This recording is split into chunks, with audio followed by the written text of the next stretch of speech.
जब कोई किसी के प्रति आसक्त हो जाता है, चाहे वह वात्सल्य प्रेम हो या किसी भी तरह का, चाहे वह गुरु शिष्य का प्रेम हो, माता पिता से प्रेम हो, पिता पुत्र का प्रेम हो, माता का पुत्र से प्रेम हो, किसी प्रेमी का प्रेमिका से प्रेम हो या प्रेमिका का प्रेमी से प्रेम हो, मित्र का अपने मित्र से प्रेम हो, जब भी वह पूर्णतः आसक्त हो जाता है तब वह अपने जीवन में कोई न कोई गलती अवश्य करता है और वह गलती उसके जीवन पर कलंक लगा देती है। ऐसी ही एक गलती गुरु द्रोण से भी हुई। गुरु द्रोण जो कि अर्जुन को विश्व का सर्वश्रेष्ठ धनुर्धर बनाना चाहते थे, उन्होंने भी एक गलती की और वह ऐसी गलती की जिस गलती के लिए समाज ने उन्हें कभी माफ नहीं किया। आज भी इतिहास में वह कलंक उनके शीश पर सुशोभित रहता है और उन्हें कलंकित करता रहता है। बात करते हैं उसी क्षण की जब उनके द्वारा ऐसा कृत्य हो जाता है। दोस्तों, गुरुजी शिक्षा दे रहे थे, शिष्य शिक्षा ग्रहण कर रहे थे। राजाओं के या उनके अधीनस्थों के जो भी बालक शिक्षा लेने आते थे उन्हें गुरु द्रोण शिक्षा देते थे। मुख्यतः वह केवल कुरुवंश के ही राजकुमारों को शिक्षा देते थे, लेकिन जो भी आता था उसे वह मना नहीं करते थे। कर्ण भी उनमें से एक था, उसे भी उन्होंने मना नहीं किया था, वो भी शिक्षा प्राप्त करता था। इसी बीच एक बालक उनके पास आता है और उनसे कहता है, गुरुदेव प्रणाम। वो बालक कहता है, मैं राजा हिरण्यधन का पुत्र एकलव्य हूँ। मैं भीलों का राजकुमार हूँ और आपके पास शिक्षा ग्रहण करने आया हूँ। मैं आशा करता हूँ कि आप मुझे शिक्षा अवश्य प्रदान करेंगे। आप हमें गुरु बनकर अपना सानिध्य प्रदान करेंगे, आशीर्वाद प्रदान करेंगे, आपका सानिध्य हमें मिलेगा। दोस्तों, गुरु द्रोण ने कहा कि भैया, मुझे आपको शिक्षा देने में कोई हर्ज नहीं है, मैं आपको शिक्षा दे सकता हूँ, लेकिन जो दिव्यास्त्र होते हैं उनकी शिक्षा केवल कुलीन क्षत्रियों को या बहुत ही तपोनिष्ठ ब्राह्मणों को दी जाती है। उसके अतिरिक्त दिव्यास्त्रों की शिक्षा किसी दूसरे को देने का प्राविधान नहीं है, क्योंकि यदि अन्य के पास वह जाएंगे तो उसका दुरुपयोग होगा। कई बार आग्रह करने के बाद भी जब गुरु द्रोण नहीं माने, इधर एकलव्य गुरु द्रोण को अपना गुरु मान ही चुका था, तो जब कोई कार्य ठान लिया जाता है तो वह होकर ही रहता है। और यही हुआ कि जब गुरु द्रोण ने उसे शिक्षा देने से लगभग मना कर दिया, तब वह घनघोर वन में चला गया और एकांत में रहकर गुरु द्रोण की प्रतिमा बनाकर नित्य प्रति अभ्यास करने लगा। दोस्तों, हम सनातन को फॉलो करने वाले लोग हैं। हम जानते हैं कि कण कण में देवता विराजमान है, ईश्वर हर कण में है। हमारे यहाँ देवताओं की मूर्तियाँ भी पत्थर की बनाई जाती हैं।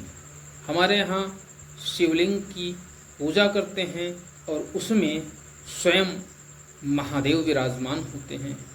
महादेव का ही प्रतिरूप होता है शिवलिंग। इसी तरह जब हम श्रवण मास में रुद्राभिषेक करते हैं शिव जी का, तो कैसे करते हैं? मिट्टी से शिवलिंग बना लेते हैं और उसी शिवलिंग पर जलाभिषेक किया करते हैं। तो हम तो शुरू से ही प्रतिमा मानकर और उसकी आराधना करते आए हैं, और वो प्रतिमा सिर्फ हमारा प्रतीक ही नहीं होती, हमारी आस्था का केंद्र होती है। और वह आस्था ऐसी आस्था जो मुझे वह सब कुछ प्रदान करती है, जैसी आशा लेकर हम उसके सामने जाते हैं, उससे आग्रह करते हैं। कोई भले ही मिट्टी को निर्जीव समझता हो, लेकिन हम सनातनी इसे माँ समझते हैं। और ईश्वर कण कण में है। जहाँ भी जिस स्थिति में भी हम ईश्वर का आराधन करते हैं, हमें सदैव ईश्वर अच्छी दिशा ही दिखाता है, साथ ही साथ आशीर्वाद ही प्रदान करता है। हमारा बुरा कभी नहीं होता है। ऐसा ही सोचकर एकलव्य ने भी अपने गुरु भगवान द्रोणाचार्य जी की मूर्ति बनाई और अभ्यास करने लगा। अभ्यास में इतना तल्लीन रहता था कि उसने कुछ ही वर्षों के अंदर बहुत सारे कर्तव्य सीख लिए। वह एकांत में रहता था, उसको कोई भी परेशान करने वाला वहाँ नहीं होता था, और वह लगातार ध्यान से अपने कार्य में लगा रहता था। समय बीतता गया। एकलव्य गुरु के आशीर्वाद से, जो कि प्रतिमा थी, उससे भी उन्हें वही आशीर्वाद मिल रहा था जो स्वयं सजीव रूप में द्रोणाचार्य जी कौरव और पांडवों को दे रहे थे। उसकी लगन इतनी प्रबल थी कि उसने वह सब कुछ हासिल कर लिया था। इधर कौरव और पांडव जब लगभग दक्ष हो चुके थे शस्त्र विद्या में, तो एक दिन शिकार करने के लिए जंगल भ्रमण पर निकले, जंगल में शिकार खेलने। और जब वह शिकार खेलने जा ही रहे थे, तो गुरु द्रोण ने कहा कि इधर उधर बिखरना, लेकिन एक आवाज़ दी कि जब भी ये आवाज़ आए तो सब लोग एक जगह एकत्रित हो जाना। ये सब नियम होते होंगे उस समय के, और उसके अनुसार ही जंगल में शिकार खेला जाता था, क्योंकि जंगल बहुत विशाल होता था और उस जंगल में हम भटक भी तो सकते थे, ज़्यादा लोग जाते। धीरे धीरे जंगल के मध्य में जब पहुँचे तो उनके साथ एक कुत्ता भी गया हुआ था। कुत्ता भी शिकारी होता है, हम सब लोग जानते हैं। कुत्ता जब साथ होता है तो वो आगे आगे दौड़ा करता है, हम पीछे होते हैं, वो आगे जाता है। और ऐसे ही वह आगे कुत्ता दौड़ता हुआ जा रहा था, और एक स्थान पर एक वीर पुरुष अपने अस्त्र शस्त्रों का अभ्यास कर रहा था। और वो वहाँ जाता है तो उसे देखते ही भौंकने लगता है। कुत्ते को लगता है कि यह भी कोई शिकार होगा, और वो भौंकने लगता है। इधर एकलव्य को जब ये कुत्ते की आवाज़ सुनता है तो उसे डिस्टर्ब होता है, व्यवधान उत्पन्न होता है, और वह उस व्यवधान को बंद करने के लिए, समाप्त करने के लिए एक तीर मारता है। और वह तीर कई तीर बनकर उस कुत्ते के मुंह में घुस जाते हैं, जिससे कि उसके मुंह से कोई आवाज़ ही नहीं निकलती है। अब जब कुत्ते के मुंह से कोई आवाज़ नहीं निकल रही है और कुत्ते ने भौंकना बंद कर दिया है, तो जो समूह शिकार कर रहा था उसके मुखिया को लगता है कि कोई न कोई खतरनाक जानवर अवश्य है। अगर खतरनाक हिंसक पशु नहीं है तो एकदम कुत्ते ने आवाज़ करना क्यों बंद कर दिया। सीटी बजकर सबको आगाह किया जाता है। जब सब आगाह होते हैं, धीरे धीरे सब एक जगह पर एकत्रित होने लगते हैं। फिर गुरु द्रोण के नेतृत्व में आगे बढ़ा जाता है, और जब आगे बढ़ते हुए उस स्थान तक पहुंचते हैं जहां पर उनके कुत्ते ने पहुंचकर बोलना बंद कर दिया था। उस स्थान पर पहुंचने पर वह देखते हैं कि एक युवक पूर्ण निष्ठा के साथ अपना शस्त्र अभ्यास कर रहा है। उसे देखते हैं, साथ ही पास में खड़े कुत्ते को देखते हैं। कुत्ते का मुंह बाणों से भरा हुआ है। कुत्ते के मुंह से मात्र श्वास ही निकल रही है, उसके सिवा उसके मुंह से कोई आवाज़ नहीं निकल रही है। जब ऐसी स्थिति गुरु द्रोण देखते हैं तो वह हतप्रभ रह जाते हैं और वह सोचते हैं कि जहाँ एक तरफ मैं अर्जुन को दुनिया का सबसे सर्वश्रेष्ठ धनुर्धर बनाना चाहता हूँ, वहाँ ऐसे नवयुवकों के सामने अर्जुन कैसे टिक पाएंगे। जरूर अर्जुन इससे पीछे हो जाएंगे। वह उस युवक की तरफ देखते हुए उससे कहते हैं, हे युवक, तुम कौन हो? तो वह पीछे मुड़ता है और पीछे मुड़कर जब वो देखता है तो जिनकी प्रतिमा बनाकर वो नित्य प्रति पूजा अर्चना करता था, सुबह शाम प्रणाम करता था और उनके ही सानिध्य में लगातार अभ्यास कर रहा था, वह गुरु द्रोण साक्षात उसके सामने खड़े हैं। अपने गुरु भगवान को देखकर वह इतना प्रसन्न हो जाता है कि प्रणाम करते करते वह भूल जाता है कि इन्होंने कभी मुझे शस्त्र विद्या सिखाने से मना किया था। देखिए, जब किसी के प्रति प्रेम होता है तो उसकी गलती भी हमें गलती नहीं लगती है, उसके द्वारा किया गया गुनाह भी हमें गलत नहीं लगता है। और इसी तरह इतना प्रेम था अपने गुरु पर, इतना विश्वास था अपने गुरु पर एकलव्य को कि उसने जब द्रोणाचार्य जी को देखा तो वह उनके पिछले किसी भी कृत्य को नहीं याद कर रहा था, बल्कि अपना सौभाग्य समझ रहा था कि आज उसके सामने उसके गुरुदेव भगवान खड़े हुए हैं। उसने साष्टांग प्रणाम करते हुए कहा, अहो भाग्य गुरुदेव, आपके दर्शन हो गए। गुरु ने पूछा, कैसे? मैं तुम्हारा गुरु कैसे? तो उसने कहा कि आप ही हमारे गुरु हैं। उन्होंने कहा, मैंने तुम्हें कभी शिक्षा नहीं दी, फिर मैं तुम्हारा गुरु कैसे हो सकता हूँ? बताइए भाई। तो एकलव्य ने उनसे कहा, आइए आप मेरे साथ, और उन्हें एक छोटी सी कुटिया की तरफ ले गया।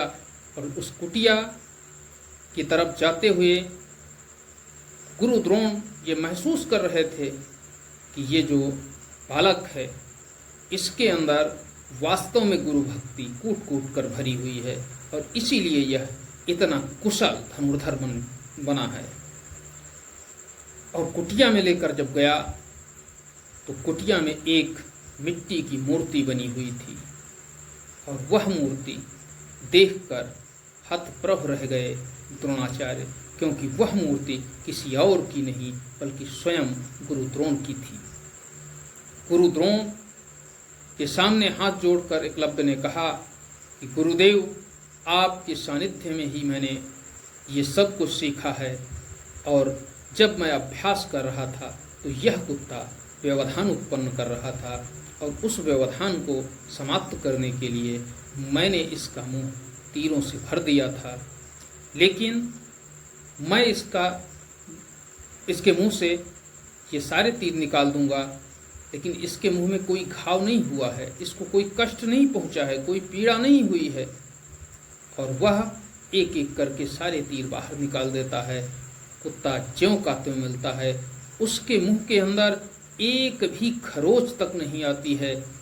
ऐसी स्थिति को देखकर गुरु द्रोण विस्मय में पड़ जाते हैं कि अरे, ये तो वही हो रहा है जो मैं सोच रहा था। यह जरूर अर्जुन को दुनिया का सर्वश्रेष्ठ धनुर्धर होने से रोकेगा। तो उन्होंने कहा, जब तुम मुझे गुरु कह रहे हो और मेरे सानिध्य में ही तुमने ये सारी शक्तियां अर्जित की हैं, अस्त्र विद्या शस्त्र विद्या सीखी है, तो मुझे गुरु दक्षिणा दीजिए। एकलव्य ने ज्यों ही गुरु दक्षिणा का नाम सुना तो उसने समझा कि गुरु ने मुझे स्वीकार कर लिया है, अब उसे कुछ भी सोचने की आवश्यकता नहीं है। एक भक्त के सामने जिस तरह से भगवान उपस्थित होते हैं तो वह ये भूल जाता है, दुनिया के लौकिक रीति रिवाज, दुनिया को वह पूरी तरह से भुला चुका होता है और उस समय वह ईश्वर में और ईश्वर के गुणगान में ही समाया रहता है। ऐसे ही उस समय एकलव्य भी अपने गुरु के प्रति इस तरह से प्रेम विह्वल थे कि वह सब कुछ भूल चुके थे कि गुरु क्या कह रहे हैं। जो भी गुरु कहेंगे हम करने को तैयार हैं। तो गुरु द्रोण ने उनसे कहा कि गुरुदक्षिणा में मुझे तुम्हारे दाहिने हाथ का अंगूठा चाहिए। एकलव्य ने क्षण मात्र भी देरी नहीं की और एक धारदार हथियार से अपने दाहिने हाथ का अंगूठा काटकर गुरु के चरणों में रख दिया। अंगूठा गुरु के चरणों में रख दिया। द्रोणाचार्य जी ने देखा कि अरे, इसने तो वह कर दिया जो मैं कह रहा था। मैं तो ये सोच रहा था कि शायद यह अंगूठा देने से मना कर दे, लेकिन इसने तो अंगूठा मेरे चरणों में रख दिया। मेरी जीवन की सबसे बड़ी भूल हो गई, लेकिन तब पछताए होत क्या जब चिड़िया चुंग गई खेत। अब उसका अंगूठा तो जा ही चुका था और धनुर्विद्या में अंगूठा आधार का काम करता है। धनुर्विद्या में यदि आपके अंगूठा नहीं है तो आप एक कुशल धनुर्धर नहीं हो सकते हैं। लेकिन एकलव्य गुरु को प्रसन्न करने के लिए अपना अंगूठा दान दे चुका था। अब द्रोण कुछ बोल भी नहीं पा रहे थे। यशस्वी भव, दीर्घजीवी भव के आशीर्वाद देते हुए वहां से अपने शिष्यों कौरव पांडवों के साथ वापस चले आए। इधर एकलव्य उस अंगूठे के कटने से जो पीड़ा हो रही थी उससे करुण क्रंदन नहीं कर रहा था, बल्कि वह इतना प्रसन्न था, उस अंगूठे का उसे भान भी नहीं हो रहा था। वह समझ रहा था कि आज उसने अपने जीवन की अमूल्य निधि प्राप्त की है। उसके ऊपर उसके गुरु का जो कर्ज था उसने उसे उतार दिया है और वह प्रसन्न हो रहा था। कुछ दिनों तक वह कोई अभ्यास नहीं कर पाया।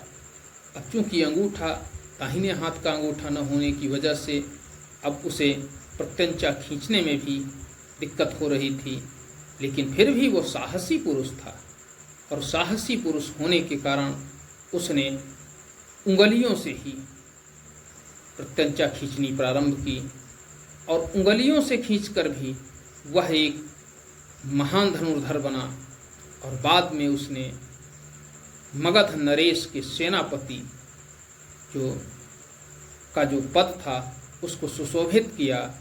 लेकिन अब उसमें वह प्रतिभा नहीं रही कि वह दुनिया के सर्वश्रेष्ठ योद्धाओं को टक्कर दे सकता। इधर द्रोणाचार्य जी के द्वारा जो गलती हुई उसका कलंक आज तक उनके मस्तक से धुला नहीं है। भले ही वह अब इस दुनिया में नहीं है, लेकिन जब भी गुरु द्रोण का नाम आता है तो उस गुरु को के लिए अपने सर्वस्व दान करने वाले, सर्वस्व न्यौछावर करने वाले एकलव्य का नाम भी लिया जाता है। दोस्तों, पुराने समय में कोई जाति नहीं होती थी। कर्मों के आधार पर जातियों का निर्धारण होता था और ये हम नहीं कह रहे हैं, ये हमारे धर्मशास्त्र कह रहे हैं। गुरु द्रोण के ऊपर लांछन सिर्फ इस वजह से लगा कि उन्होंने सूत पुत्र कर्ण कह करके जिस कर्ण को दिव्यास्त्र देने से मना कर दिया था, ब्रह्मास्त्र देने से मना कर दिया था, और उसी को स्वयं परशुराम जी ने दिव्यास्त्र दे दिए थे। तो हिरण्यधनु का जो पुत्र था एकलव्य, उसकी कहानी आपके सामने मैंने रखी। एक शिष्य को आज भी गुरु के साथ इसी निष्ठा और समर्पण के साथ पेश होना चाहिए, और जब आपके अंदर ये निष्ठा और समर्पण होती है तो ये निश्चित कर लीजिए आप कि आपको किसी भी मोड़ पर कोई भी पीछे नहीं कर सकता। गुरु भी अपना सर्वस्व देने का प्रयास करता है। हमारे में कहा गया है कि गुरुर् ब्रह्मा गुरुर्विष्णु गुरुर्देवो महेश्वरः गुरुर साक्षात परब्रह्म तस्मै श्री गुरुवे नमः। मतलब गुरु से बड़ा इस दुनिया में कोई नहीं है, और रियल यही है। एक हारा हुआ योद्धा जब गुरु बनता है तो वह अपने शिष्य के अंदर अपने पौरुष को देखता है, और जिस ट्रॉफी को वो हार कर आया होता है उसे हासिल करने के लिए दिन रात एक कर देता है। आज वर्तमान में हम आपके सामने एक उदाहरण रखना चाहेंगे। हालांकि यह हमारे धर्मशास्त्रों से जुड़ा तो नहीं है, लेकिन हम गुरु टीम इंडिया के राहुल द्रविड़ जी के बारे में बताना चाहेंगे कि उनके जीवन में कभी विश्व कप नहीं आया था, लेकिन कोचिंग करते समय उनके द्वारा भारत को एक विश्व कप दिलाया गया। इस तरह से गुरु अपने बच्चों को अपने पुत्र की तरह मानता है और उनसे सर्वश्रेष्ठ प्रदर्शन करवाने की कोशिश करता है, और वह करते भी हैं। दोस्तों, इस कहानी का यहीं पर समापन होता है। वीडियो को लाइक करें, चैनल को सब्सक्राइब करें और शेयर करें वीडियो को, जिससे कि ज़्यादा से ज़्यादा लोगों तक ये धार्मिक कहानियाँ पहुँचें और लोग समझें, गुरु की महत्ता को जानें। जय हिंद, जय भारत।